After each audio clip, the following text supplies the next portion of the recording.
I'm just waiting for Jon Vance to come along. I hope it won't be too long.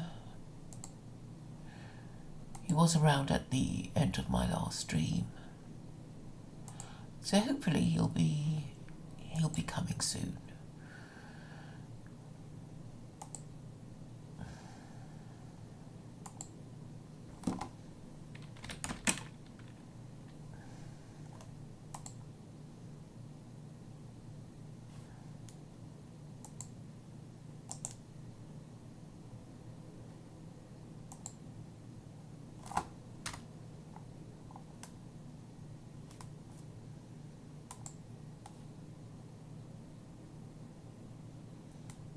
No sign of anyone, though.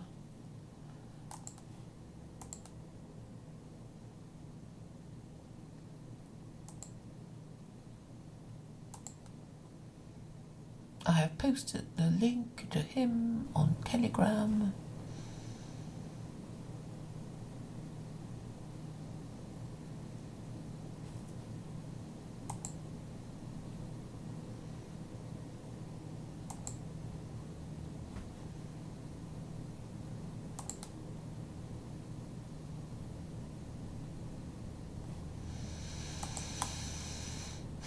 I hope I don't end up having to delete the stream. Because if he doesn't come, I might have to do that. Oh great, there he is.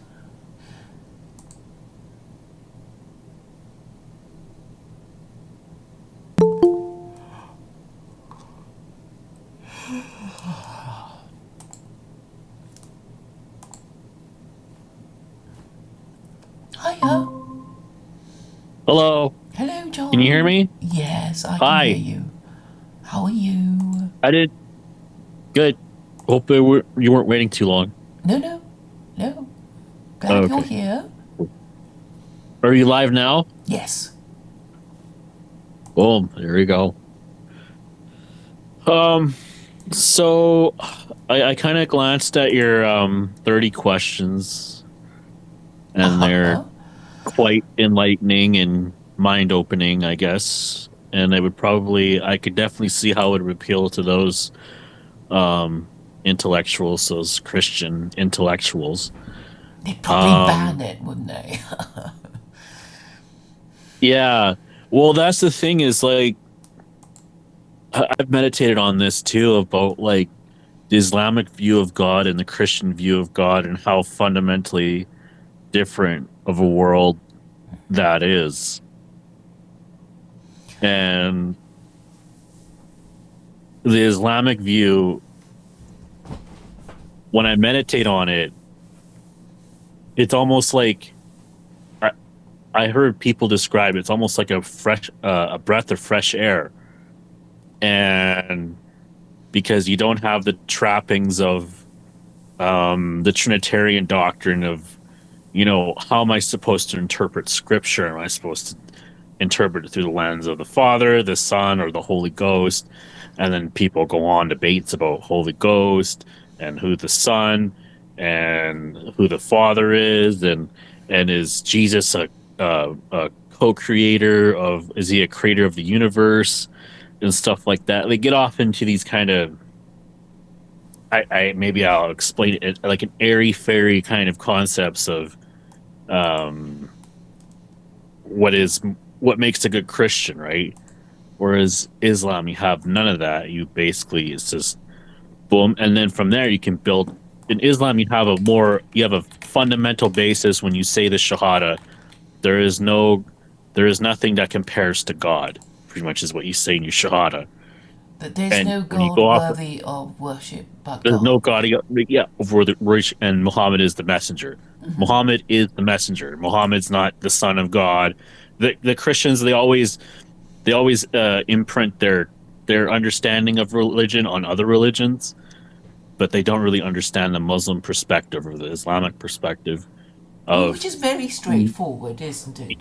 yeah, yeah. It's very straightforward, but I think there is definitely a cognitive dissonance there when they tell, "Oh, you're a Protestant of Islam." I'm like, that Protestantism has nothing to do with Islam. Yeah, The they use Protestantism has, Protestantism in a very yeah, specialized way. I believe yeah. it goes along these lines. Like, if you're Catholic, you just don't even bother interpreting the scripture at all. You just do whatever the priesthood tells you to do. But if Mhm. you're Protestant, I suppose historically the Protestants will be saying, we reject the Catholic Church, we reject the Catholic interpretation of things, we're going to read it for ourselves. But they didn't really mean any Anglican could read it for themselves. It meant that um, the Protestant would still have to look to the Protestant Church. In the case of Anglicanism, it would be the Anglican Church how to interpret things. I mean, and if they didn't agree with their own priesthood, they'd also be burnt at the stake. I mean, but I guess the Anglican priesthood would say, well, we're going to be interpreting scripture different to Catholics, because necessarily they have to say, well, there's something different between the two of us, and it's not just about Henry wanting to marry and not being allowed by the Pope to do it. It would have to be something, oh, the Catholics got something wrong, like what was it, transubstantiation, which is the nature of the wafer, isn't it? I What Hello. does that mean exactly? Okay, as far as I understand it, transubstantiation is about the nature of the wafer, the host. So if you Okay. ate a piece of the wafer, it meant that you ate a bit of Jesus, and it would, Oh, okay, okay. right? I see, I see, I see. Now it's clicking in my head. Okay, yeah. Yeah. So I guess if you literally believed in it, then it would be a disaster if the priest didn't put the wafer properly in your mouth and it fell out or something, and then you think, oh, there's a piece of Jesus that fell on the floor. It's it's desecration. It's, I don't know. But anyway, in case something bad happened to the host, they had to think of all these, eventualities to clear it with the worshippers. But anyway, I think Anglicanism is basically, it's like, yeah, we still do this ritual, but we don't really believe that the wafer is, the body of Jesus. Something like that. Something like that. Yeah, yeah, and also the idea of sacred days like Christmas and Easter, like on Good Friday. There is no sacred days um, in Islam when it comes to the messenger of the prophet, peace be upon him. We don't celebrate the birthdays of prophets of God. That includes Jesus. Um, but Christians have a different view where everything is sacred, and you know, it's almost kind of, it's almost like it's self sabotage in a way, because you know, like what's if you have something that's sacred, someone could just easily desecrate it. Like PVK, looked like he was saddened or depressed that a secular Quranist and a Muslim was on his podcast saying the things criticizing Christianity for its idolatry.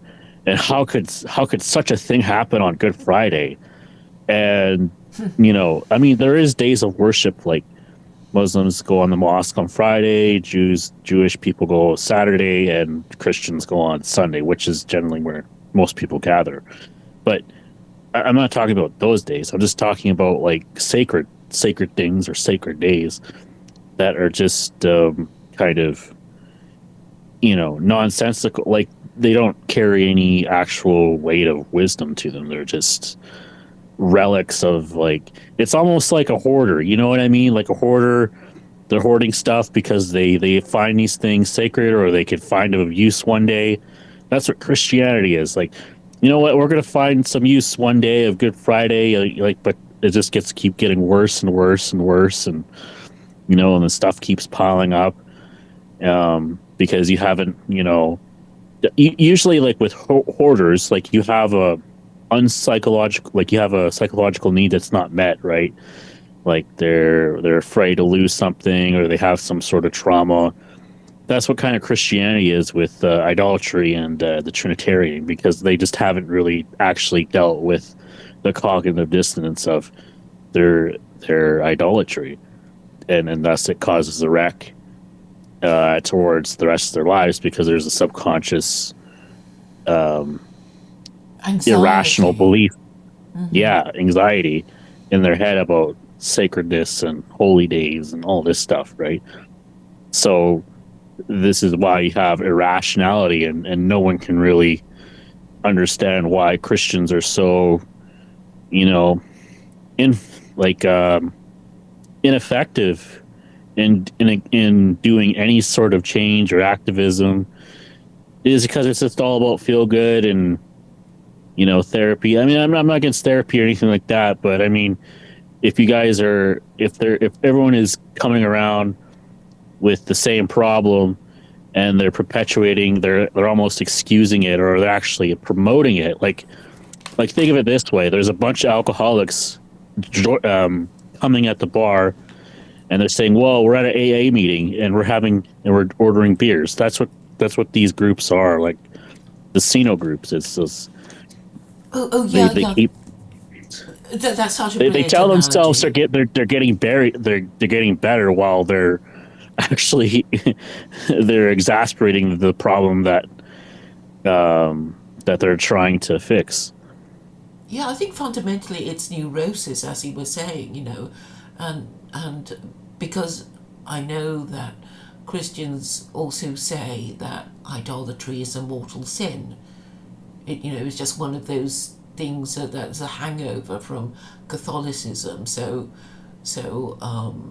And then you think, well, what are you doing anyway? You're worshipping a man, and idolatry is a worship of anything that isn't God. And it's just that when you go to Judaism, and you know how strict they are about it. I don't know if you ever looked up the 13 principles of Judaism, and basically the third principle is it's telling Jews that they must never ever think of God as anything, as like anything they've ever seen, or or as anything material or physical. So Jews at least know that they're not allowed to think of God as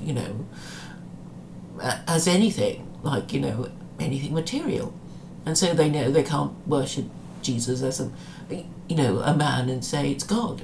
It's like they're already protected. They already know what they're not supposed to do. It's their story, like the golden calf. The whole story of Moses, what Moses did to the worshippers of the golden calf. He just executed them, 2,000 of them, right? So within Mm-hmm. that story, they already know. Oh, we mustn't do it. And then if you look up the Torah, there are 36 capital punishments, and idolatry and blasphemy is the punishment.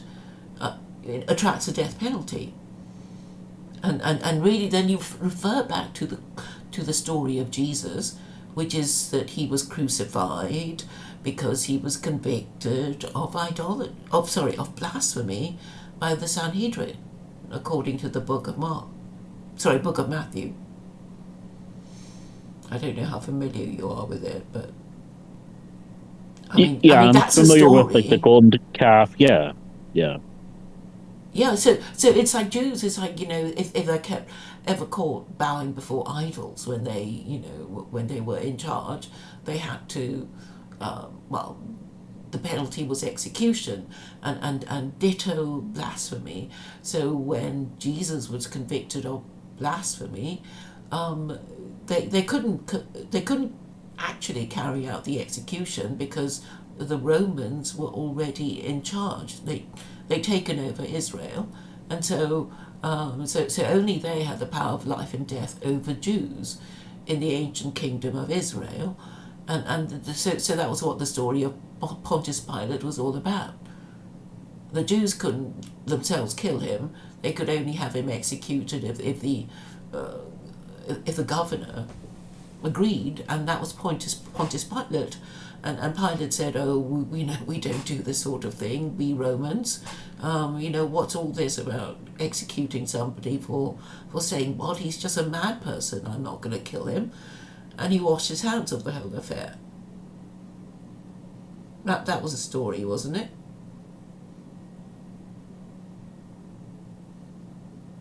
I believe so. Yes.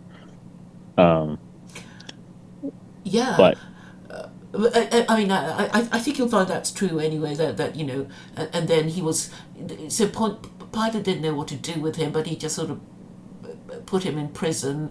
And then I think there was this thing on Passover where the tradition is to pardon somebody, and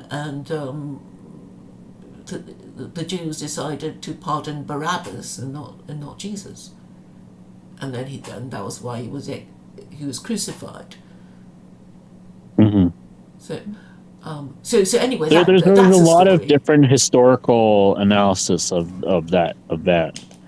Um, there is like one that Jesus didn't actually die on the cross. Like he came back, and obviously back in those days, if someone came back, they thought they were dead, and they came back. No, I didn't die. They're like, no, you were dead, and you're gone for 3 days, and you came back. So it's a miracle. Hallelujah. But if you actually looked in the Bible, it actually says that Jesus actually rebuked those that said that he saved them. It was only by through faith and works of their own that they actually saved themselves.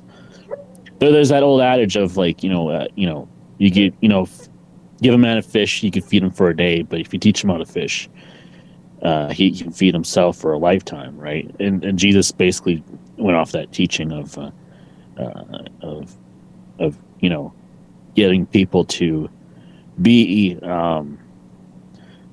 understand the precepts or the 10 Commandments of the faith, as opposed to being dependent upon a deity or a cross or anything like that. So I find the whole thing kind of antithetical to the Abrahamic prophets and their message. Honestly, it's just almost like someone put a poison pill in there, and you have like a lot of good wisdom in the Bible, but then they just put the poison pill of the Trinity, and then next thing you know, you have neurosis going on in the Christian faith.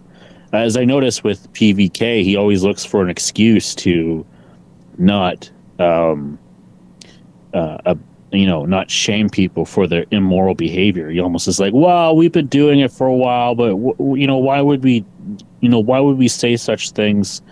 We're just gonna make more lawbreakers. We're gonna make more people who want to break the rules. So why would we even bother?" And I quoted him Deuteronomy about those who forgot God.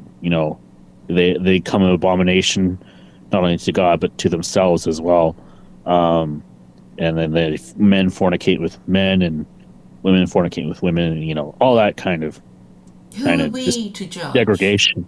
Yes, yes. But So actually, it's in the that's New Testament, isn't it? Because there was a scene of Jesus saying, "Let he who is without sin cast the first stone." When about this adulteress that they wanted to stone, and he kind of saved her, right? That was the story anyway. yeah, but this is the thing that it goes back to. Well, do you believe that Jesus Christ is your Lord and Savior? Well, then you're saved. Hallelujah. You don't need to follow the five pillars of faith. You don't need to fast or anything like that. You just said that you believe that Jesus Christ is your Lord and Savior, and you'll be saved for the rest of your life. You don't need to be moral. It almost is just a backdoor just to immorality, Yeah, because it's such a and corrupt bargain. I mean, yeah, and you can think you think, oh, those people who claim they believe in God, they don't believe in God. I mean, the reason why they go on and on about Jesus being Lord is because that's the only way they can show they believe in it, even if they don't. Which is why all these evangelicals keep saying that, to show they believe when actually they don't. You think. Because, I mean, the ones who really, really believe in it, I mean, they have to say it, right? I mean, they have to say Jesus is Lord just to prove that they believe in it. But they don't really, which is I guess, the hypocrisy of it all.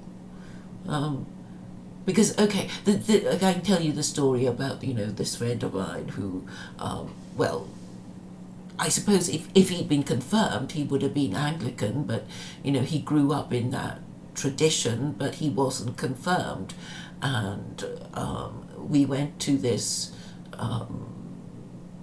Mandarin conversation class thing, and there was this Chinese woman who's Christian.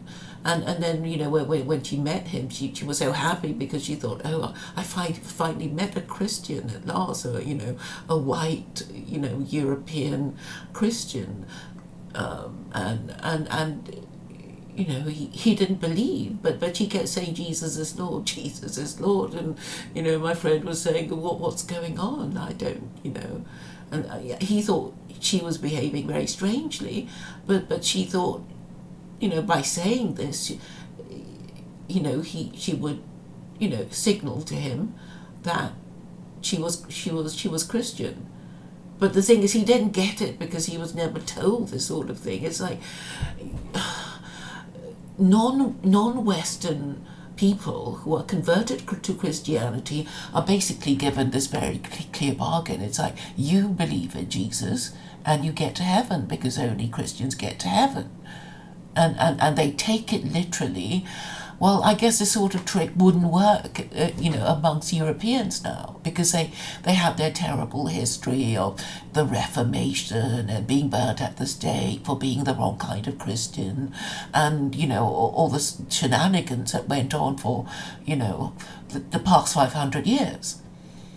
So Hmm. you couldn't persuade a European in the same way that you could persuade somebody who's literally a blank slate, and all you have to do is say, look, we are Western imperialists. This is our religion, and we believe that Jesus is God. And if you want to join us, you have to say it, and they'll think, okay, I want to get to heaven. It's a religion of the most powerful people on earth. So I'll do what they ask. But it's already failed for their own people, and so Hmm. it is a bit awkward. I mean, it's like Westerners saying, democracy is so wonderful, you have to do it, and democracy not working in Western countries. I think it's that sort Yeah, of situation. yeah. I mean, democracy in itself has its own problems when it comes to having these.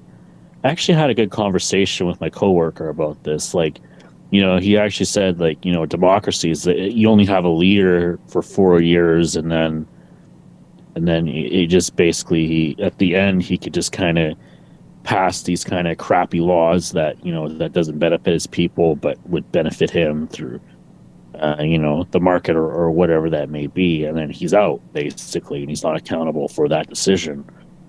Whereas if you had a dictator, everyone's just like, well, a benevolent dictator, how could he be accountable? I'm like, a dictator thinks long term, or at least a one party leader thinks in the long term, because he has to be responsible for the decisions of the results of his decisions. He just can't duck out, right? So he'd be more crafty and more careful with what he thinks about, as opposed to just going to opinion polls and seeing what issues would get him elected, and and having the will of the people, which in and of itself is also drastic as well too, when they are irrational, immoral beings who can't control their impulses, nor can they even actually um, face the problems head on what's actually ailing them. So we just basically live in what they say cloud world. Yeah. The thing is, it doesn't work in the West, and Western governments are still pushing it on, the rest of the world, and they can see it's not working for the West. So, it just makes us look really stupid. That's the thing. And I think a lot of the problems is because Westerners don't have a religion. Because look, if you had a religion, then you'd know what laws were in harmony with your moral system. I mean, okay, just supposing the West was Nazi, then at least people would know. Well, okay, we're supposed to hate Jews, so if the government said we're gonna be nice to Jews now, people would say, well, that's what that isn't what Nazism is about, or communism. If you suddenly start being, it's like whatever moral system you have, people will then sort of know, we're the people who always do this and never do that. So people would have some sort of idea what their laws are supposed to be like, but for the West, it's like it could be anything. It literally Mhm. could be anything. So we have no way of saying, hey, the stupid law that you've just passed, it's in conflict with whatever. But we can't even point to that in the West because we don't have a moral system. Yeah, it's just basically a despotic kind of bureaucratic state. It's a kind of Um, whateverism. yeah, It's like whatever the law postmodernism they is. call it. Yeah, Postmodernism. I don't know. yeah. And I'm So basically this, saying, yeah, we can't carry on like this because then, well, our corrupt and incompetent rulers will just pass any crazy, stupid law. And we have no way of saying, hey, this is wrong. It goes against our, political orthodoxy.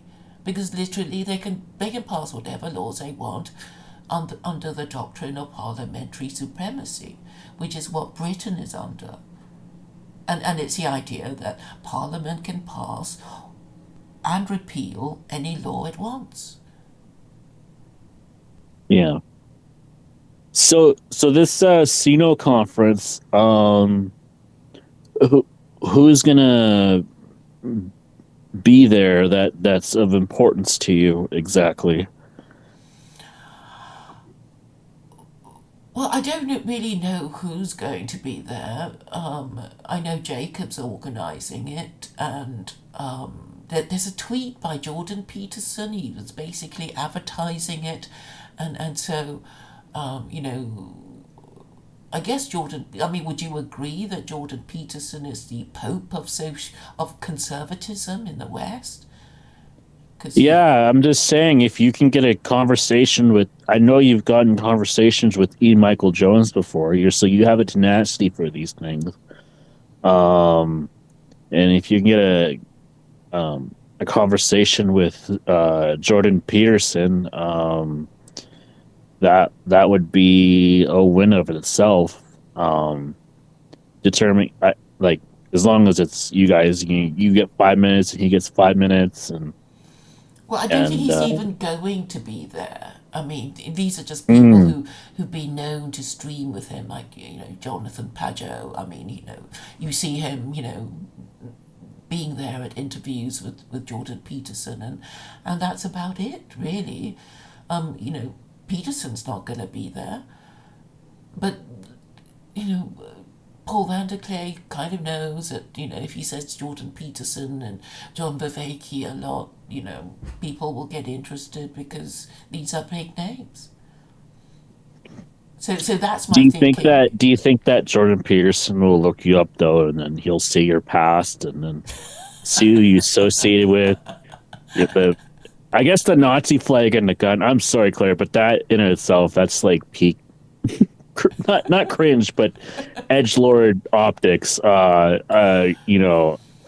And I'm around edge lords a lot. I'm pretty provocative, and I think that pretty much tops it all with the gun and the Nazi flag. Yeah, that pretty much. Well, I mean, And I've okay, seen some weird shit too. Yeah. yeah, yeah, okay.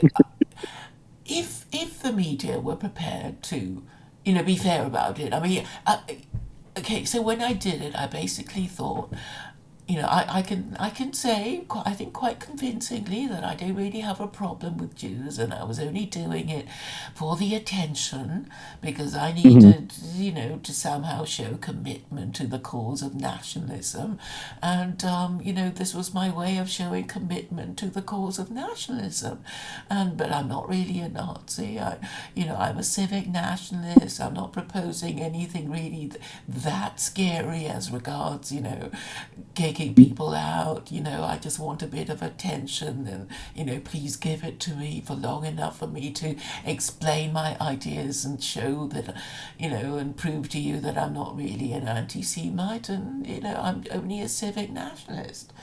As I must be, because I'm not white. I wasn't born in the West, and the thing is, the media are so rigged that they don't care. They just don't Oh care. yeah, It's, yeah. it's like it's not just me they don't care about. I mean, the lies are told about, other people like Trump, who was the American president. It's like, what chance do I stand? Little old me, when they've told such enormous lies about, well, basically everybody. They lie about China, they lie about Russia, they lie about Trump. Of course they're going to lie about me. And I Hmm. guess, people who are ill will say, ah, that means we don't have to talk to you because of those photos, right? I mean, that's the whole Hmm. idea. And that would be their justification.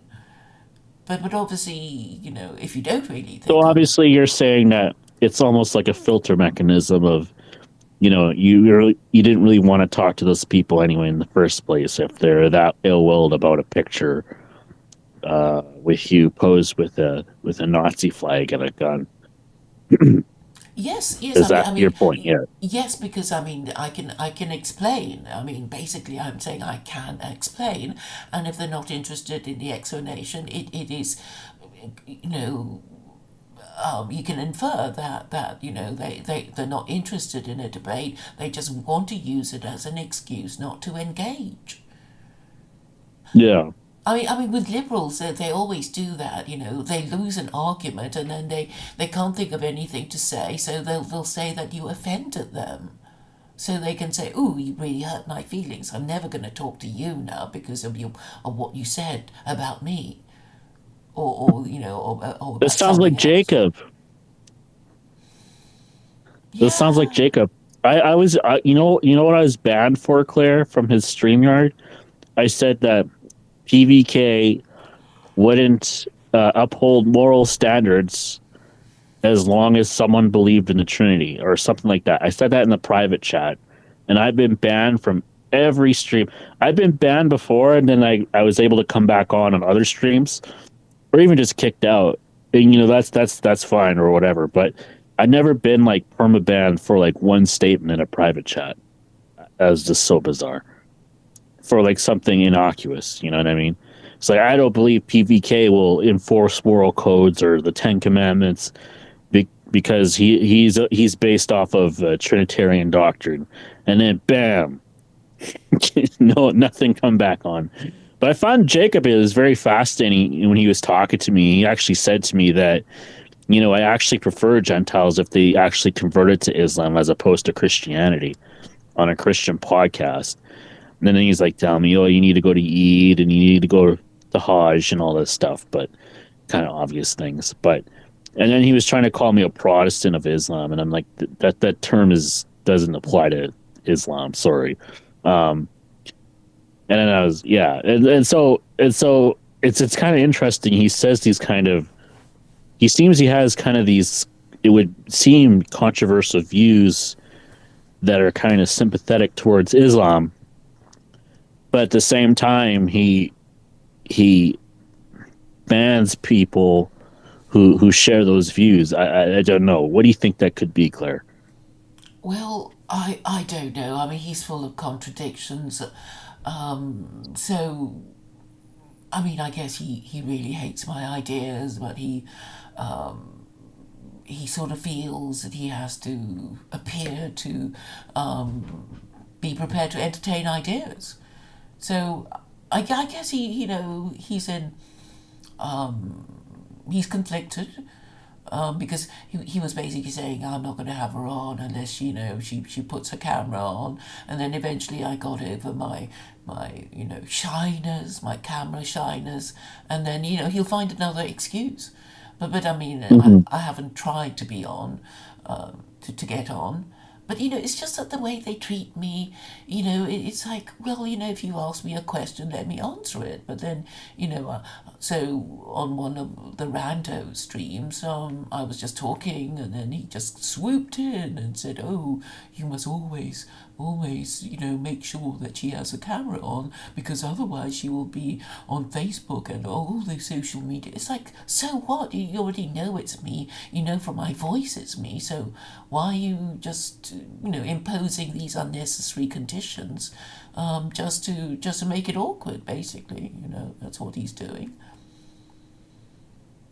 And I think when I was on the chat when you weren't there, they thought I was you in some way. And it's like, Claire's on the internet for 24/7. She's multiple people and this and that. And it's kind of funny when I was in the chat. They were saying that. But They said that to Carol as well, and yeah, they all do that. They all do that, and it's like, you don't have to pretend I'm some sort of Marvel super villain, but that's what they want to do. So what can I do? aren't we all villains? Yeah, yeah, but I mean, I'm the super villain. I mean, did you hear that? I mean, the latest one. They they literally talk about you for hours. I was just like, I kind of shut it off, and then you're messaging me. They're still talking about me. I'm like, this is there. It's been like 3 hours or 2 hours, and then like they're still talking about you the whole time. And then I rewinded the stream. I'm like, holy fuck! They have been talking about Claire for like 2 straight fucking hours. It's crazy. It's just like, how do these like what is going on in their heads? Like, obviously, I have an idea. Like, obviously, you hit a nerve with like 10, like when you say these things, like you said, like a good argument, as long as you definitely want to be, there's a provocative side, but you also want to back it up with some knowledge and wisdom. And once you do that, I find that also too that people they really, it bugs them, but they understand what you're saying, and so then they'll want to rebut you or rebuke you in some way. So that's when you know that you're conveying your ideas in an effective manner on the metaverse, as I like to say. But you obviously, you're like a virus. You're a virus to them, and they must expound you, and they have to know the profile of you so that they won't run into a virus like you again. It seems to be. But I And have multiplied through but you've you and multiplied. Carol. Yeah, there's multiples, so we have to keep an eye on it, But don't you know, it's kind of funny, like, like there's that virus software, and when you get it, you seem to attract more viruses, but when you don't have it, your computer actually works better, and you don't have as many viruses. So when you're like, I'm not going to attract this, when you say I'm not going to attract this virus, you attract it already, and you exacerbate the problem that you're not looking for. So the best way, I don't know why people don't do this, but the best way is just to kind of ignore them, or just not.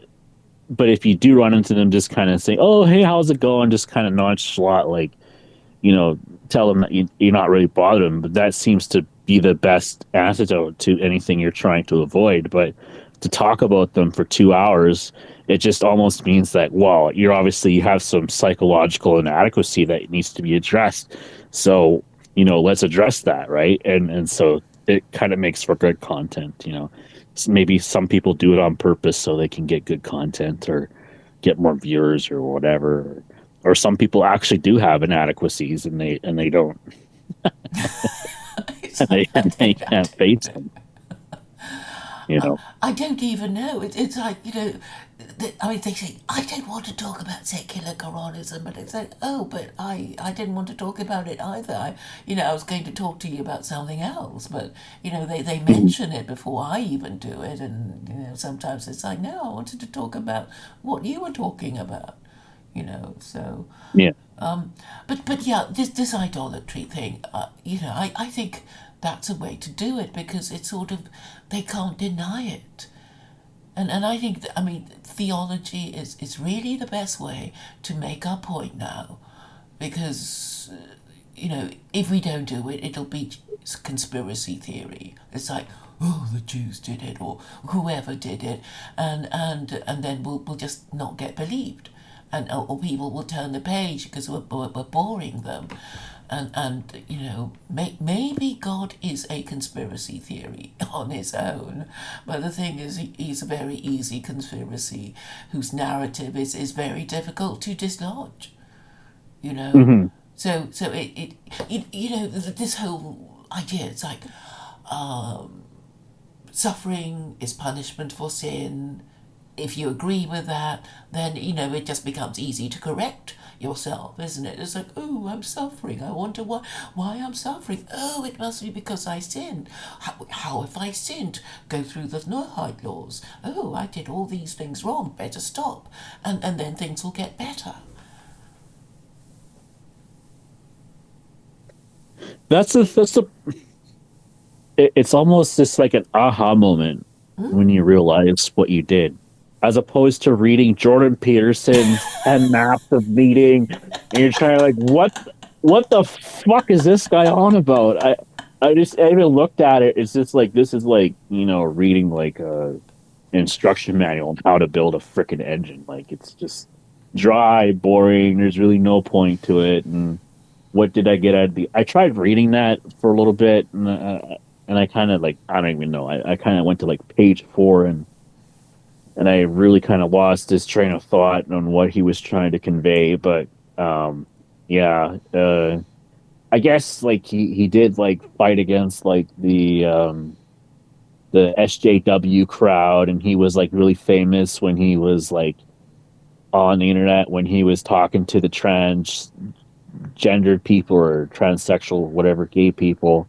about free speech and all of that. And it's almost he's just kind of like a kosher kind of form of the right that's allowed to fester on the internet and not really go be really that controversial, just kind of say common sense things, and then he kind of hides it in this form of intellectualism of some sorts. And a lot of people are critical of him because he doesn't really get to the meat and potatoes of the issues. He just kind of he he sounds smart, but it's almost like he's built the car, but he doesn't have an engine. He's got all the complexity of the parts, but he doesn't have anything driving it.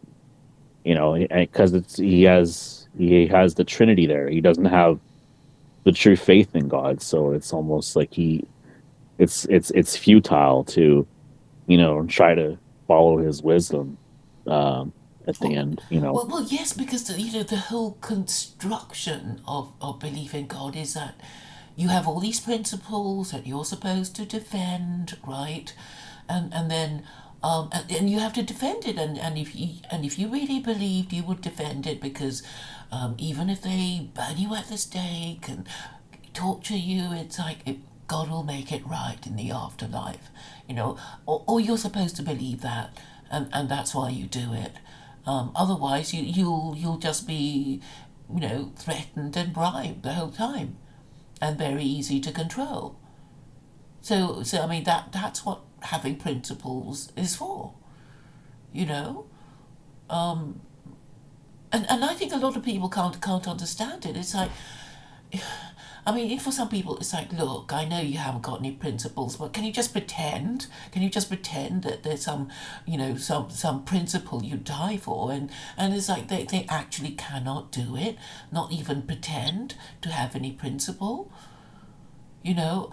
Okay. You remember Jay? and you spoke to him ages ago, and he was basically saying he would run away. If the enemy came, he'd run away. He'd run away to Mexico. Maybe you don't remember that conversation, but and you were pouring scorn on him, and he's saying, yeah, saying I would run away. I would, what's the point of not running away, kind of thing, and and I guess in the olden days it would be, well, if any woman heard you say that, well, she would marry you, and she'd tell all her girlfriends not to touch you with a barge pole because you said you'd run away. So if any woman is stupid enough to marry you, you'd run away. You wouldn't fight burglars, you wouldn't fight invaders, you just, let them rape, your wife and your daughters. Right. So Yeah. no woman would ever have anything to do with you, and you would disgrace your mother. So a lot of men would just pretend that they would die to protect their, families and wives, because that would be their traditional role. You see, I mean, so they pretend, even if the enemy did arrive, they would run away. But I mean, in order to have a wife or to get anybody to marry them, they have to pretend, to be brave and, will die in defense of their family and their, community. But now they don't even pretend because they, I guess they can masturbate to porn. Nobody marries these days anyway, and you know, that's why they're so bold in, you know, showing their indifference and cowardice. I mean, there are men who say, well, I'm not going to defend all these stupid women, because they're the ones who keep voting for for more immigration. So it's all really twisted now, and all this sort of gender confusion, gender dysphoria thing. It's like it just wouldn't have been allowed in the olden days when men and women were supposed to marry each other and have children, and they would want to because that would be their only form of social progress. Like, of course you're gonna, marry because, people would feel sorry for you if nobody wanted to marry you. And they would feel sorry for you if you married and you couldn't have children. And they'd feel sorry for you if you had children and your children were bad. All these sort of shame factors just no longer exist now. But okay, but the point is that all these gender roles was sort of necessary. It's like if you want to be marriageable, then you'd have to say, hey, I'm a big tall guy, and I'm gonna I have lots of money and a good job anyway, and I can protect my women, and that I'm going to fulfill my gender roles. And these women would say, yes, I'm pretty and I'm going to look after the house and look after the children and be fat, all this sort of thing would be expressed through gender roles. So that, It, somebody would marry you, but now nobody cares because nobody marries. And that's why, we are going crazy. and Uh, also too, like men, or at least Gentile men, because I find, no offense, but I find Jewish men kind of effeminate by nature, but like Jacob, for example. But Gentile men used to like, talk about controversial ideas and they would just have disagreements, passionate disagreements. But now I know like when I was going like door to door with the Canadian Nationalist Party platform about ending immigration and who we stand for and we're religious, we're a political religious party.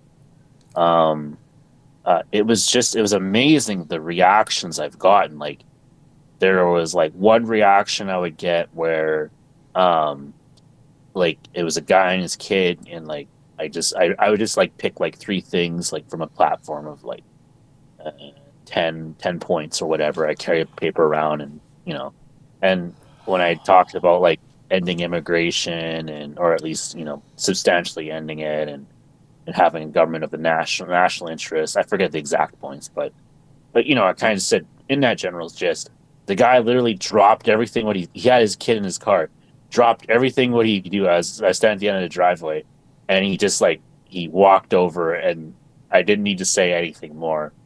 and he just said he signed my petition or whatever for the to run a candidate. And then there would be other people who, like, there was this one kind of beta cuck guy who would he it was so funny. He wouldn't even like take my brochure or anything and try to act interested. Like he was like I was like it was almost like I was like radioactive, and like he didn't want anything to do with me at all. I'm like, well, do you want to like a brochure to see what we're about, kind of thing, you know? So you get both sides, not just the media side. No, no, I have to go. I have to go now. Like I was just like some sort of like I was about to like Leper. stab him or something. Yes. He might catch leprosy off you. Yeah, like a disease, like a Yeah. virus. Yeah, But yeah. And then I actually had one woman say like, you want to substantially end immigration? Well, I know so and so. I like taught this guy, and he's successful immigrants, and you know what? I'm not interested anyway. And then slam the door, and and I was just like, oh, I see Claire's point about women and their participation in the political process, because I was just thinking those are probably the people that that get pulled and get kind of the sway power, because they're 90% of I was reading somewhere that 90% of child custody cases actually go towards women, and obviously when you're a single mother you obviously have a lot of sway over how the next generation will be, and men are basically left out. Over 50% of men are left out into free sex and porn, and you know and no and control over no their control. progeny, over their own Yeah, progeny. I mean, that is the thing. If you yeah, pump and dump them, your children won't be yours. They might as well not be yours, yeah, and be brought up in a way that will, well, mortify you. You know. yeah, So, and the thing is, I mean, that's the whole point of marriage. It's like, well, if you're going to have sex, then you're going to have children. If you're going to have children, you might as well bring them up properly, and that's why you have to stay with your men. And that used to yeah, be understood, but now it's so radical. It's so radical to even just say that. yeah. Like, if imagine a world if we had single fathers, if 90% of what men won their child custody cases. Well, they I wouldn't think they know what to actually did do with them. studies. They wouldn't know what to do with them, would they? It's That's like, true. Yeah, yeah, but like, uh, there's actually someone was telling me like there's a study that said like, single fathers who oh yeah, father they, they, children, they they they're actually less do it likely to be better. criminal. Yeah, they're Yes, actually better. Yeah, yes. But yeah. but I think that there's some sort of Islamic rule about just to make it really hard for a couple to divorce. So if you want to Hmm. divorce and you're both Muslim, the rule of thumb is this: if the kid is under 7, it goes to the mother. After it's 7, it goes back to the father. So it's like, they're both horrified. Really, it's like, dad doesn't know what to do with them when it's time for them to come back to him, kind of thing. And he can't really Hmm. marry, and it's all going to be really awkward. And I guess mum will think, oh, what am I going to do with no kid? To claim welfare off, So, but I mean, the idea is, well, you want to marry again, don't you? You're not going to find any guy who will want to marry you if you have somebody else's kid in tow.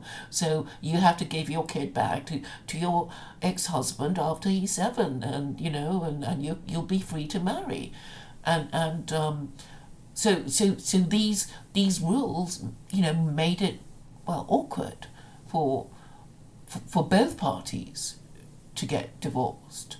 Because, I guess the man would think, well, I don't want the kid after they're 7. What am I going to do with them? Yeah, So I mean, the whole idea is like, yeah, you have to stay together for the kids because, things will just get worse if okay, you don't like each other, but then, but if you stay together, they're less likely to become delinquent and adult criminals. And it's just so weird that nobody even thinks about these things anymore. I mean, it's so obvious if you take, if you look at the statistics, the prison statistics, it's like overwhelmingly the convicted prisoners come from fatherless homes. But it's I like, do see some conservatives mentioning that, like if they see like, especially if they see like a whole bunch of black teenagers rioting in like Chicago, they'll say, "Well, this is a epidemic of fatherless homes or broken homes, basically." Because the black community used to be moral and upright when they had the family structure, and then you had the Martin Luther King movement of emancipation, where they weren't under the Jim Crow laws, and so they were free to integrate into the rest of society. But that in itself has almost degraded their character over time. So yeah, yeah. And in 2011, when there were riots in London, David Starkey, the historian, said, "Oh, the whites have become black." But yeah. that's what he meant, really. Hmm. And then you think of horrible crimes being committed in Jamaica against tourists and people, white people who own property there. Um, you know, it's 86% illegitimate in Jamaica. Hmm. So there is a link. And it's like now you can't even talk about it because when you try to talk about it on Paul Van der Clay's stream, they all sort of went, "Oh, but there's no need to talk about it. We already know." Do you remember that stream when you said it? I do, and I actually did bring up that point, and I was almost just like, well, I know this is going to be controversial, but you know, the You're gonna nuclear say it family has anyway. degraded over time, Yeah, right? yeah. And but like I was saying, like there is consequences to not shaming people for having bastard children. Like even watching some '90s movies, there was some characters that they're ashamed to be a bastard child, and now it's just so normalized. It's almost it's just swept under the rug, Yeah, because politically, and it's so yeah, normalized they have become the yeah, majority. You know, yeah, and that's the thing, that I keep explaining to Carol is like you're not going to be able to fix that using democracy because it's like an iceberg, because every time you see a bastard, that there's two other people involved, right? Or every time you see a single mum, that there's two other people involved, or every time you see a single dad, there's two other people involved. It's a trinity of sin, and obviously, if it's a closely fought election, you're not going to risk antagonizing you know, these triplets of sin, if you know what I mean. yes, So it'll never be addressed in a democracy because no politician is going to risk not winning the election by antagonizing so many of their potential voters. yeah. It's not popular bringing up these issues. Yeah, yeah, You and know, like yeah, it's almost like it is actually a helpful tool to have when you're at least in the metaverse and you're talking on the internet or even in social settings about what somebody's family situation is, and you can peg out kind of like what kind of person they are, or if they feel like their life is inadequate, if they feel like a failure, and how they'll project upon people. it's actually quite helpful if what their family status is, and what how recently they divorced and how they are going to view themselves politically. They usually sometimes they'll one up on somebody who is in a similar situation, which is kind of odd. Um, I just keep telling them, "You're both you both have bastards. What the fuck are you guys even arguing about? You both failed." That kind of that raises that raises some eyebrows. And then some other things would be like um, they're not really nationalists, like the globalists, so they don't really have a consciousness of national identity or who their community is anymore. They might like make passing references to like American society or Canadian society or whatever society they're in, but it's almost like for a progressive end. And they also hate conflict as well too. They hate the idea of men debating and raising their voice at each other. So it's also another feminine trait.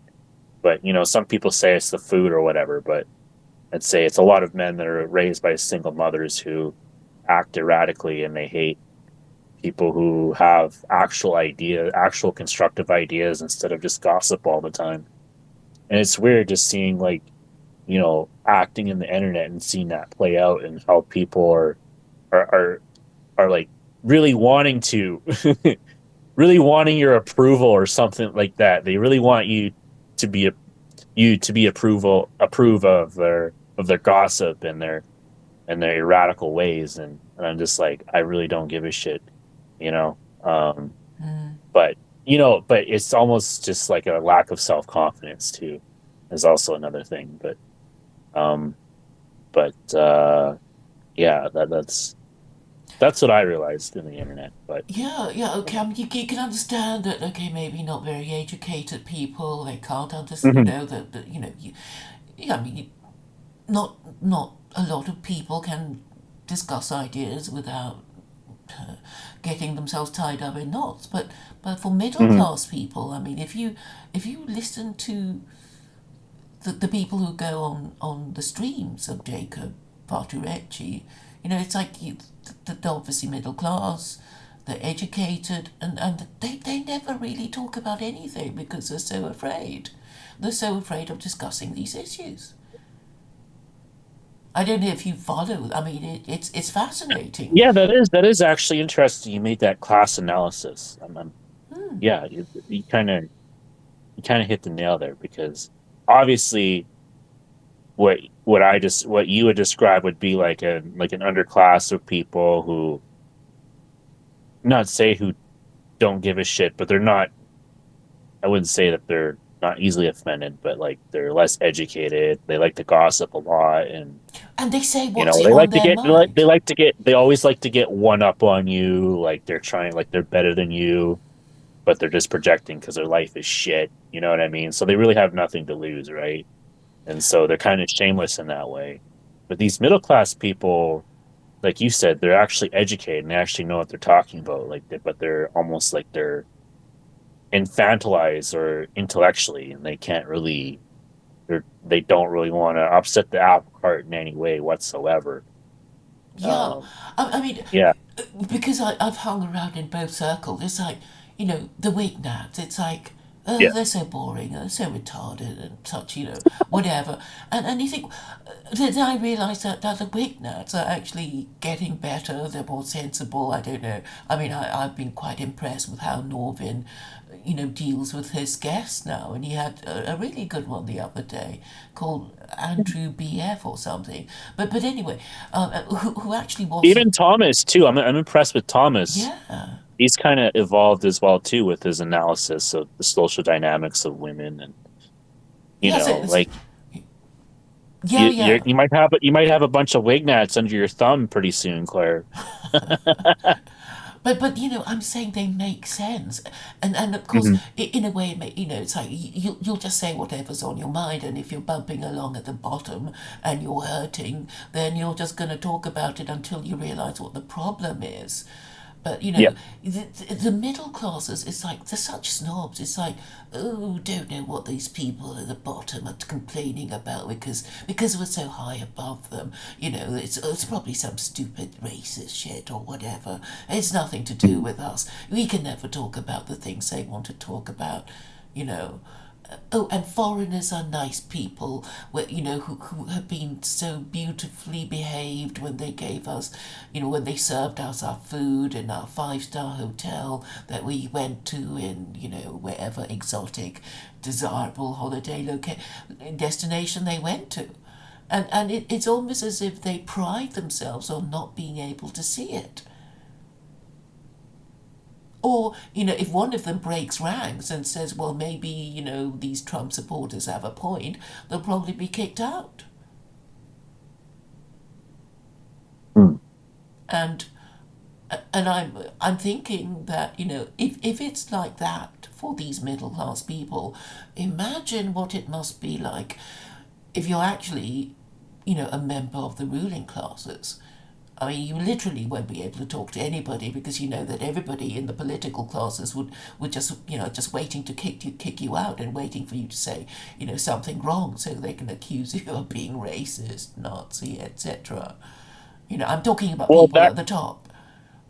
I maybe we'll circle back to Jordan Peterson. Actually, there is uh in Canada, there's this kind of, they call them the elite, and Jordan Peterson is definitely part of that.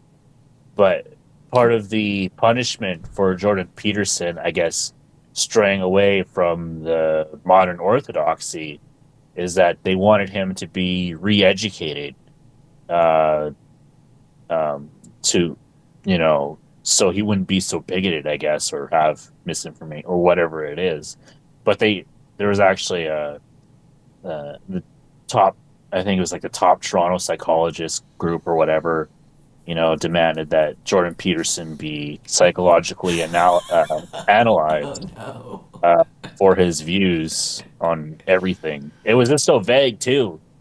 It was like, well, what do they got him for? His views, I guess. I don't know, but yeah, it's basically like, like when you stray from the, I guess, if you have a line of speech that that differs from the main orthodoxy, obviously that's a problem in, how people in their habits and how they convey their day-to-day lives. No matter how destructive it is, it's a comfortability. And if somebody strays from that, well, they're obviously going to project their insecurities upon you, and and then obviously, depending upon how much power they have, they might impose stuff on you, whatever that may be. Um, but I noticed that just as a human dynamic, as human psychology, the idea of projection. I noticed that in all classes, but um, I think it yeah, happens in any group, it's like yeah, playground taunts. It's like you used the wrong word and therefore yeah, you are it. And, yeah, we're going to dance around you and treat you like a freak because you said the wrong word. yeah. And of course, this plays out in all its variations up and down society. Even when you're grown up, you said the wrong word and you're it. Hmm. And I just don't think we can as a society survive without actually knowing what the rules are supposed to be, and that's why I think it's so important for us to say, we are, whatever it's like, okay, fascist, communist, whatever, at least say what it is we're supposed to believe in. And they can't say that.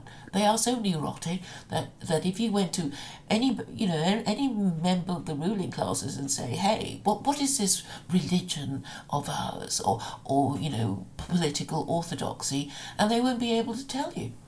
It's like, well, how did it become like this? When did it become like this? You know, how did it come about that we can't even say that a woman is an individual who was born with female sex organs? You know, which book said it that we can't talk about it? You know, which book said we have to? If our children say, "Oh, Mum, I feel like Mum and Dad, maybe I want to be a member of the opposite sex," and you have to send them to the doctor, and the doctor will give them hormone blockers. I mean, it's actually this crazy, and then they'll have their breast chopped off if they're female, and it's like without even asking any questions. And the thing is that in the olden days, it's like, well, oh dear, you must be having mental health issues if you're not happy with the body you were born with, and there might be some attempt to reason with them and say, look, we can't always be born, whatever we want. We just have to grow into it, and not everybody can be, Prince Charming or whatever, and we just have to live with, whatever our parents, manage for us. And Yeah, there was a time in recently where I remember it was like, you know, mental health issues and dealing with those, but now it's now it's just, everybody is having break mental health. down, yeah, just succumb to your impulses and, everything will be okay kind of attitude of the West now. So that's quite interesting. Um I was just gonna say, so you want to go to this Sino event? Well, I can't. Oh, Um, it's too much for me, and I don't think they'll. mm, I don't think they'll let me come. I mean, I actually, to troll, Jacob said, would I be welcome? And to my great surprise, he said yes. You'd be very welcome. We trust you a lot more if and then the next thing was this, dark as arts thing, when they just spent 2 hours comparing me to a monster and a potential murderer. So and then Jacob was saying, oh, she won't be coming. So but I encourage people to go. I mean, you might have a fun time meeting each other, and talking about secular crimes. No, no. The thing is, I mean, or just try and get whatever you want to talk about talked about. So ridiculous. Did you watch a video about the estuary protocols? I watched little bits of it. It seemed to be self-censoring. Yes. It's sort of, Yeah. before you're divided into all these groups of about, maybe seven, and then there's a Oh, limit. yeah. Yeah. And then you maybe you want to talk about, I don't know, maybe voting for Trump, or complaining about immigration or whatever, and then you won't be able to talk about it because the leader of the group, who's specially appointed or whatever, says no, you can't talk about this. But and that's the whole point of my 30 questions, basically. It's like, are you really not going to allow any of the 30 questions to be discussed? In a conference that's supposed to be about spiritual homes? Not allowed to talk about theology? Not allowed to talk about religion? Really? Is that what you're going to do to these people who paid good money to attend the conference? Mm. Yeah, it'd be cool if you made a scene there, or if you I don't know.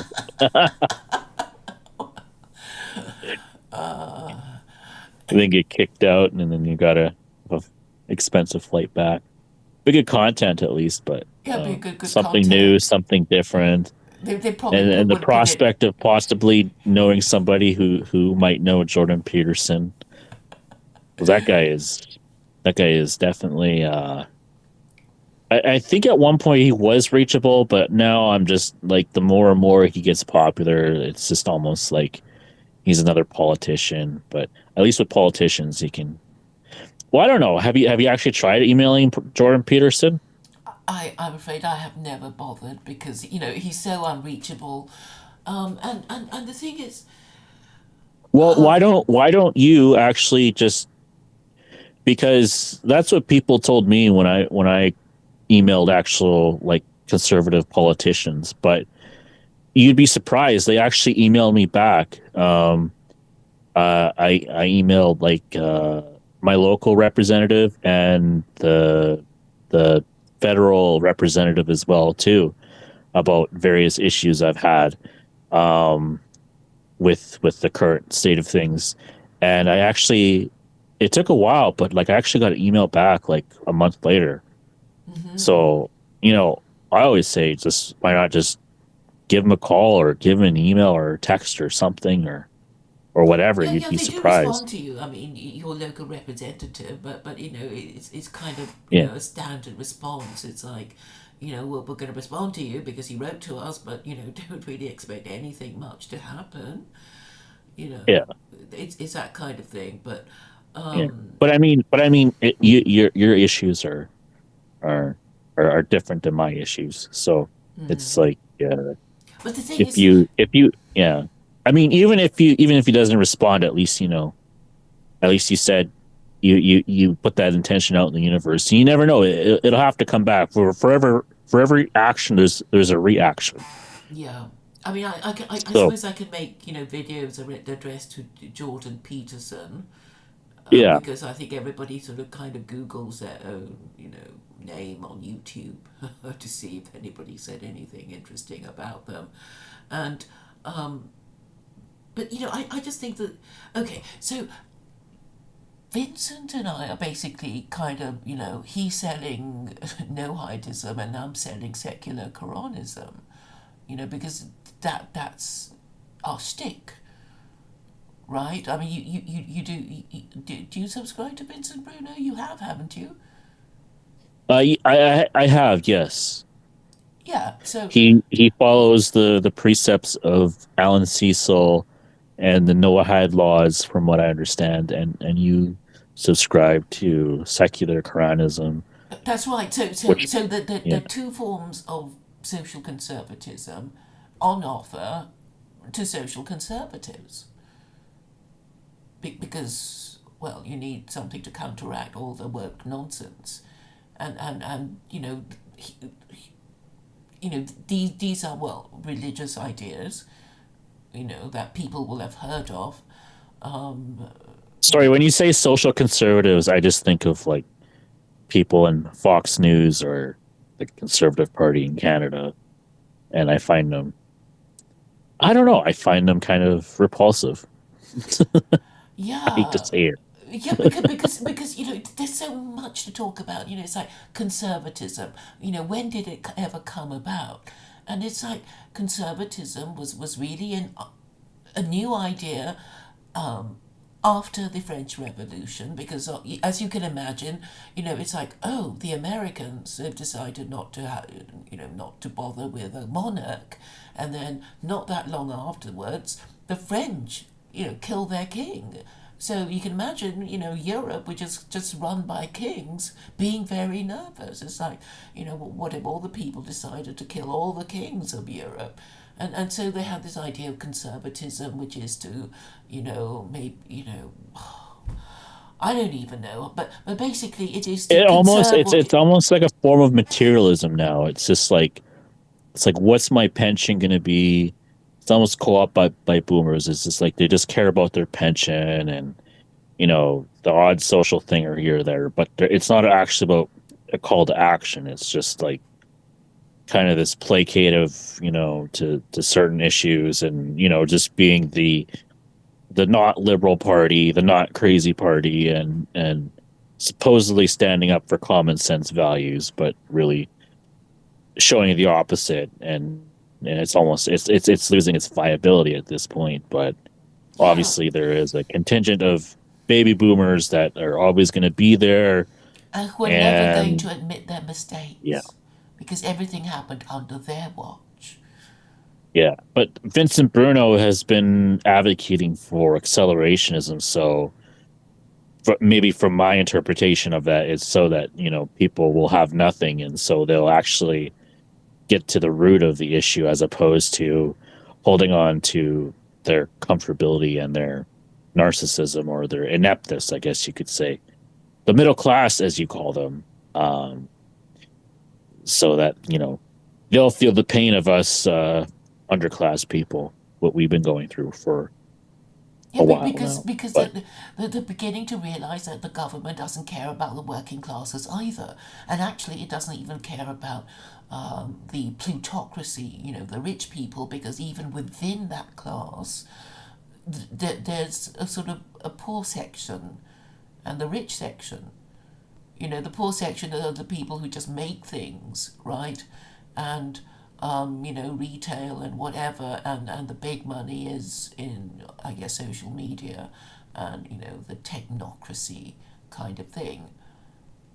But even among the people above the middle classes, there's also, a poor branch and a powerful branch. And they don't always get on. I mean, I don't know if you read about the corn laws in Victorian times. But anyway, in passing, I've heard of it. oh great, great. So it's not completely alien, but basically it's the supposed established. Well, okay, there was a landed gentry, and then there were the nouveau riche, the people who had factories that employed all these working classes in the industrial cities of the north, and they were the new rich, and were much richer than the people who, the landed gentry who just owned land, because agriculture was just kind of old hat. Um, and there was this time when, it's like, oh, we can just import, all the cheap grain from the Ukraine. So why don't we? And then, the landed gentry was saying, oh, but what about us? We'll be ruined because, we won't be able to compete against the cheap grain. Now you're going to be importing from Ukraine. And then the factory owner said, but we have to feed the workers. You don't care about the workers. And anyway, the long and short of it was that the landed gentry lost out. The nouveau riche, the factory owners won. The working classes got their cheaper bread, and so ownership of agricultural land declined. They weren't the rich people anymore. Yeah, But so I'm saying, it's almost like a deindustrialization. Sounds like a deindustrialization of like the American economy of outsourcing to cheap labor to make cheap products and to have a financialized economy. yeah, Uh, it's short termism, because I mean, what's the point of relocating your factories outside the country? Something could happen. It's very short termist. mhm. And of course, then you have all these sort of working classes who become ex-working classes and become, new welfare claimants, and they'll be degenerate because they will have lost their purpose in life, and it is actually quite evil what they're doing. It's like, yeah, you just smoke dope. We don't care. Legalize, all the drugs, because if they're dope, then they won't be rebelling and, plotting revolution. And, Yeah, and, and that's kind of, the reason why they're saying, yeah, everybody, you just have whatever drug you want to have. We don't care. Just don't have a revolution. Don't overthrow us. don't occupy Wall Street. Don't Yeah. yeah. Don't start up political parties. Don't do that. No, no. Just Don't think anything through. And yeah, don't, and unfortunately, a lot of people are stoners. They can't. Well, they behave in an unpredictable way, or they can't, take the logical next step. They won't ask the obvious next question, and I deal with them. It's like, surely you give them a chain of reasoning, and then you must do this or you mustn't do that. It just washes over them. They don't get it, and then they just like being outraged all the time. yeah, yeah, or or they'll say you hurt their feelings and they're never going to talk to you again. Yeah, or they give you ad hominem attacks and they go on some irrelevant rants. Yeah, Or they yeah. accuse you of being, I don't know, all kinds of things, just to get rid of you. And they're supposed to be people on the same side, right? They're supposed Hmm. to be people on the same side. And it's just like, they just lie to themselves. It's very dangerous when people lie to themselves, because then they misjudge reality, and then that means error and disaster, or even a third world war. And Yeah. and the pity of it is that we have all the mechanisms that could be used to stop this sort of thing, but people are just saying, oh, we can't be bothered, it will never catch on. It's like, I think it can catch on. All it takes is someone in the media to talk about it. Because, what's been so annoying for me is that there are all these so-called nationalists who are YouTubers who are making a point of suppressing the propagation of secular Quranism. They basically tell each other not to talk about it on their channels. That's what they do. And it's like, Mm. after all this time, they actually haven't thought of anything better other than to blame the Jews and complain about the Muslims, and talk, whinge on about the New World Order. It's like, yeah, of course we have a global, you have globalism because you have a global empire, and America is a global empire. It's just so obvious. It's nothing even sinister. It's just the nature of the beast, and Yeah. the global empire is evil, Yeah. and we have to say it and we have to explain it. But there are all these Jews who won't say the right thing. There are all these Christians who pretend. It's like, are these Christians really Christian? Do they really believe Jesus is God? I don't think they do. I think they're just pretending to believe Jesus is God so they can go to church, because they only see Christianity as a lifetime membership to being middle class. Because I think Christianity is basically a luxury belief. And basically, the working classes Yeah. gave up on it a long, long time ago. But, Prosperity gospel, yeah. I mean, self-help. yes. Yeah, self-help books, and you know like it's definitely permeated throughout the culture for sure about the Protestant work ethic, or this idea of constant self-improvement, and how you're inadequate, and you're not supposed to be critical of the outside world. It's all about you and your self-improvement. And it's I mean, yes, you have to improve yourself, but when do you get to fix the outside world, or fix the environment around you at least, and and live a better life with people who you can actually trust, as opposed to people you're worried about stabbing your back all the time, I guess. Yeah, yeah, and they're supposed to be, people on the same side, and you can't trust them because they're actually lying to themselves. Because, yeah, okay, they're afraid because I mean, people, go hot and cold about secular Quran. Is, oh yes, it's a brilliant idea. Oh, but it will never catch on. Yes, I'm going to do this thing, and then it's a, oh, but I'm not because reasons, kind of thing, and there's never this follow through because I guess to be charitable, they're afraid. They don't think it's going to work, and they don't want to sacrifice their comfort or money or reputation for nothing at all. So, and unfortunately, it's not just the Christians. Okay, I don't even think they're Christians. I don't even think they really believe in it.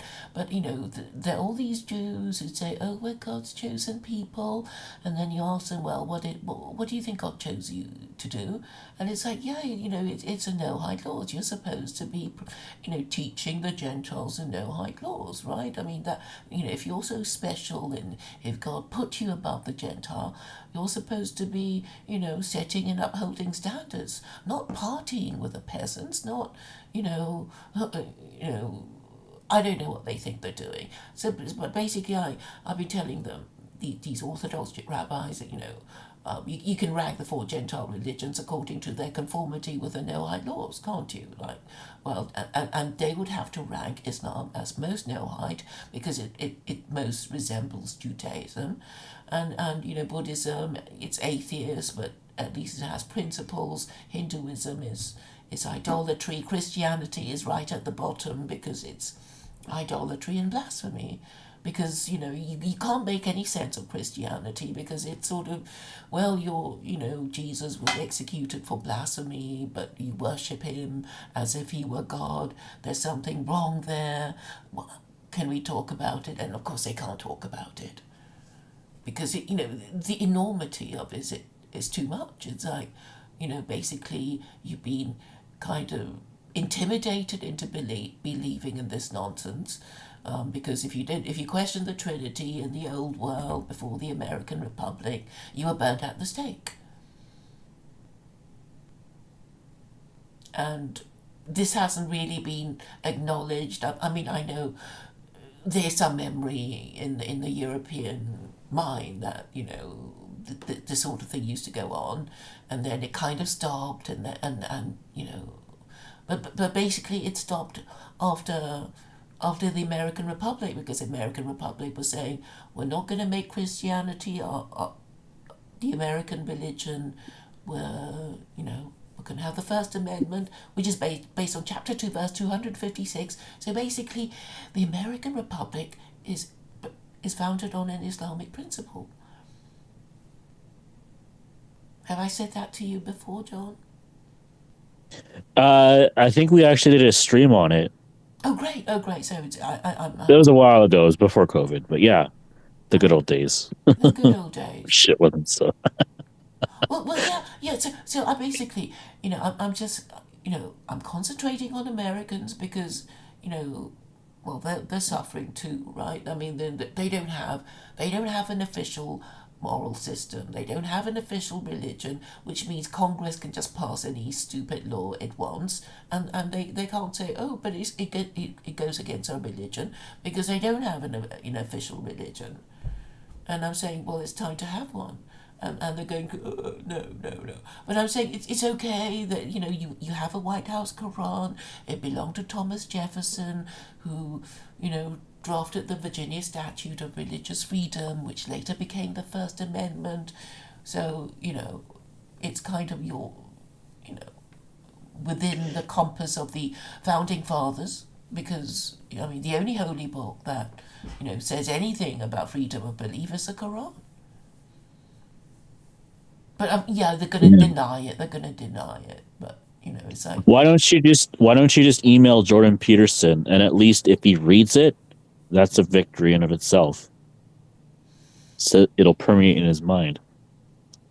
okay, all right. I always think of things metaversely. I don't know. Like I always think of things like always put stuff out there, and I try not as much to be how, even if it seems like it's insurmountable. It's not like so I'm gonna get a little airy fairy. I'm gonna sound a little airy fairy, but I'm just saying, like, something that sounds insurmountable is only insurmountable because you believe it, right?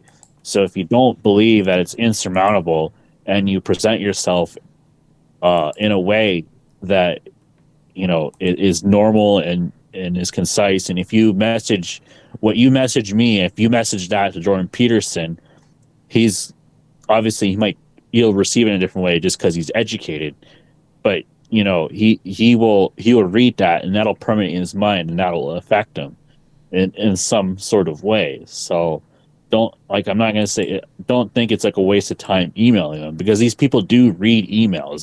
That was my point when I said email the conservative. And if he emails you back, that's just icing on the cake, really, at that point, right? So, but that's what I would do if I were you. Just email Jordan Peterson, or message him on Twitter or something like that, and just message the things that you're messaging me to him, or maybe you'll want to curtail it a little bit differently.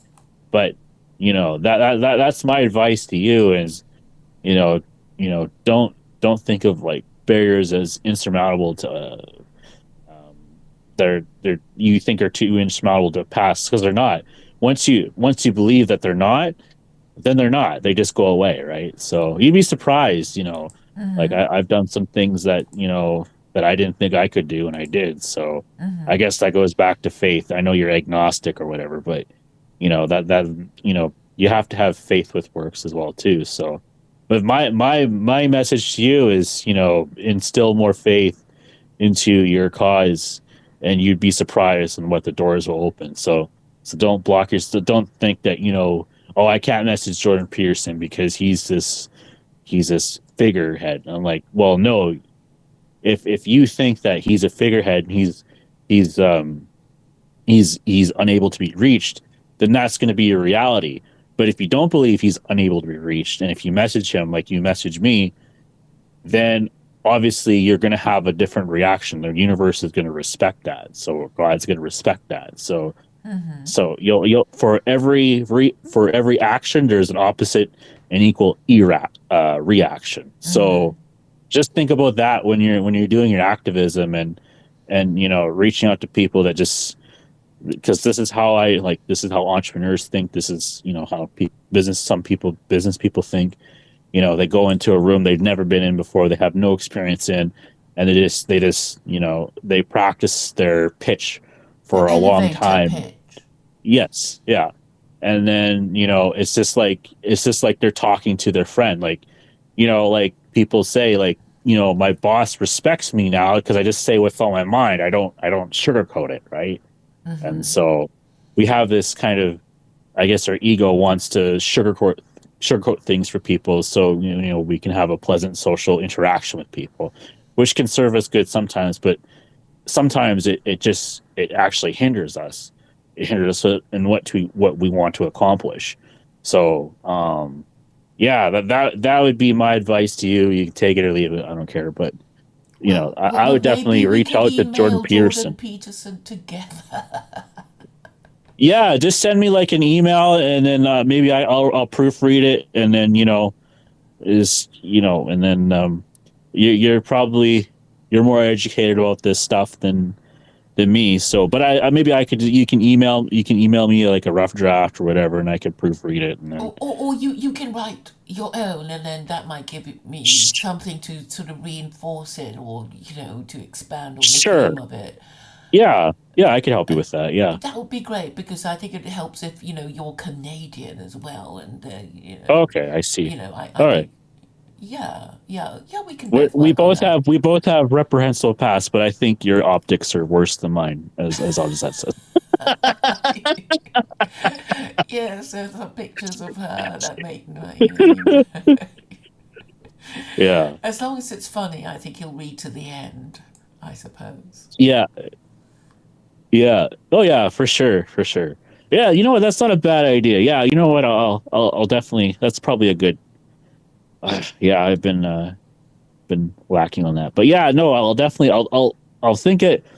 I've been writing letters. I've been writing in a letter format to a lot of different entities who I needed to reach out to. But yeah, maybe I'll do a letter format, and and then I'll just say my point of view. You probably have a more well informed educational point of view, so your view would probably be more accepted No, than but it mine could be, because mine is, it could be you know, something along the lines of, "Hi, Jordan Peterson, have you considered blah, blah, blah, blah, and yeah, is this and that, and then I can separately email him and expand on the themes that you have mentioned, so it will have more of a resonance than just me okay. writing out of the blue to him. It's I, like, I s- you I know, see what you mean.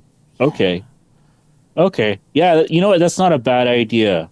Okay, I'll definitely think of something, but you'll Yeah, probably you might be disappointed because like, oh, why would you send that to him or something like that? But like, no, no, no, okay. no, because I mean, you'll be referring to Canadian issues, right? Hmm. And Yeah. I don't know anything about that, but obviously I can just ride on your coattails if you do. Okay.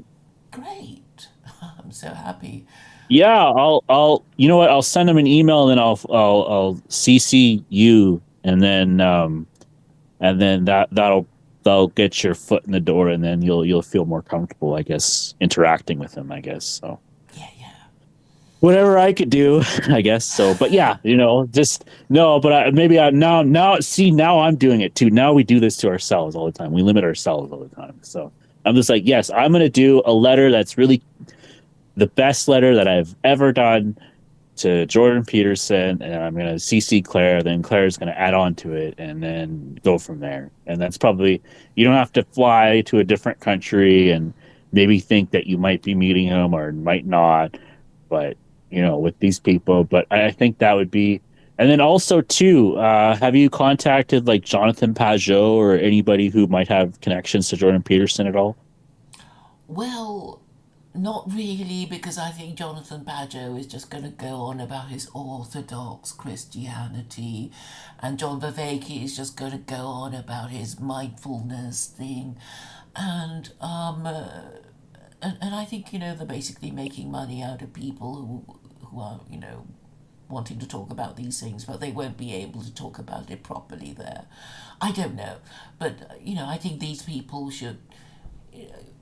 Well, I mean, we should pay some attention to them and their communities, and if they're going, then they'll probably talk about this, right? They'll talk about this horrible thing called secular Quranism, because they won't be able to help themselves, will they? Mm-hmm. If they know somebody else who. So I think we can, find them on social media and engage with them. That would be useful. Are you on Discord? Yes, I am. Oh, great. Well, then we can find each other, and then you can go to the, or what was it? The bridges of, well, the meaning of, what is it? Bridges of meaning. Move. Oh, Bridget's a meeting. Oh, yeah. Discord Was server. that the one that Sam kicked you out on or something? Yes, yes. But it's got all the sort of theological topics. Okay. I'll try to act interested. Yes, yes. But yeah, most of them are pretty crazy, But I think it's just making an impression. I mean, Sam, but I don't know why Sam is being like that. I mean, considering he's moved over to Unitarianism, did you notice that? He's I, moved I over did to I did hear him say something about Unitarianism. Yeah. yeah, because his mother's Catholic. That was Yeah. what he was saying. So obviously he's had to think about the idolatry of Trinitarianism, and I think it means that he's moving towards Islam. Don't you think? Yeah, that's definitely a step in the right direction. Yeah. And I think eventually, the penny will drop. It's like, if you want any form of social conservatism, you can't rely on Christianity anymore because nobody believes in it. Because it's sort of like, well, if you don't even believe in God, how are you going to believe that Jesus is God? It's not just walking the extra mile, it's walking the extra light year, right? Yeah. Yeah, it's definitely I know people like to use that story as like, well, you stand up for what you believe in and you'll die for it, but no one wants to die for anything, so it's kind of a useless analogy nowadays. No one wants to die for anything. So, Yeah, but the thing is, if Jesus there's also. died for your but then there's this catch all phrase of Jesus died for your sins. That's very dangerous. That's very dangerous and dare I say irresponsible. And I have gotten Christians to admit, yeah, you know what, we probably shouldn't believe that. That's probably that's pretty subversive. That just it almost absolves yourself of all responsibility for your immoral behavior, whatever that may be. So, like the following the Ten Commandments or following the five pillars of Islam or whatever it may be. If you have something that says, "Well, it died for my sins, so that's it. I wear a cross on my neck around my necklace because I believe in God or whatever erratic thing that people believe in." It's almost just like a coping mechanism. It's almost like it's a drug. It's literally a drug. It's literally a drug that a drug addict uses so they can feel better about themselves. is what I equate the Trinitarian belief of Christianity. It's a drug for a drug addict to get a high on, but that high gets less and less and less each time you take it. Well, I mean, So at one point you have to reach rock bottom, and when you reach rock bottom, you can't say Jesus died for your sins anymore. You have to go somewhere else. well, the fact is, the Quran says Jesus didn't die. Exactly. And the thing is, it's such a brilliant narrative. So you say to a Christian, well, actually, we Muslims don't believe that Jesus died on the cross, and then they'll, you can watch their faces fall. It's like, on their faces you can see, but we want him to die. He needs to die for our sins. And then you can say, well, you don't really love Jesus, do you? You want him to die. It's a death cult. Yeah, yeah. I mean, the thing is, you can get them. It's so easy to get them. That their story is so full of holes, Yeah. and this narrative from from the Quran, it gets them every time because it's like, oh, but we love Jesus, but you want him to die,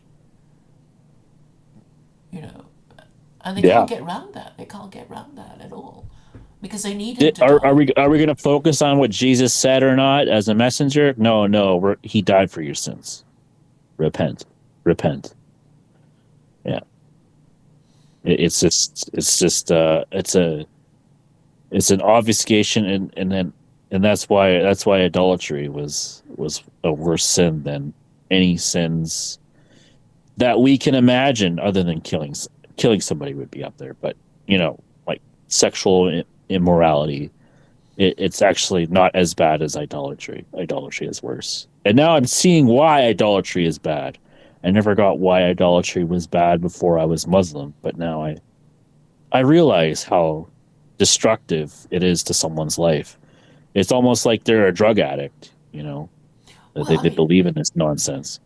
yes, yes, and the thing is, it's almost as if, okay, here is a way of looking at idolatry.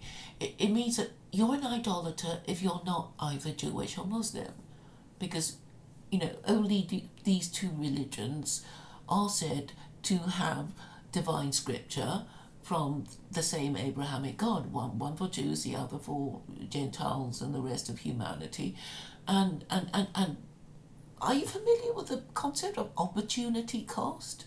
Do you know what that means? Yeah. So basically, it means that if you pay, okay, if you pay the opportunity cost of, okay, it's all about land and economic resources. So if you have a sum of money or a piece of land and you use you build a factory, it means that you're not using it as a housing development or vice versa. So it's basically saying you only have. It's basically saying you can't have your cake and eat it, but it also means that if you're an idolater, you're just not being rightly guided by the Quran, because if you're an idolater, you're not Muslim, and if you're not Muslim, you're not going to be reading the Quran or taking any advice from it. And it's very easy to demonstrate that everything that happened in the West that was really terrible happened because they weren't following the Quran. Have you thought of that, John?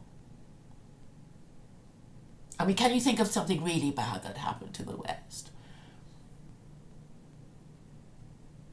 Uh, my first thought was 9/11. I don't know why I said that. Oh, okay. Well, I mean, you can say, yes. I mean, Economic crisis. yeah, yeah. It's like, yeah, it's because you practicing usury, and usury can easily go wrong. Wall Street crash. That's a form of usury. That's a form of gambling. Yeah, that was pretty bad, but it's only because you weren't following the Quran.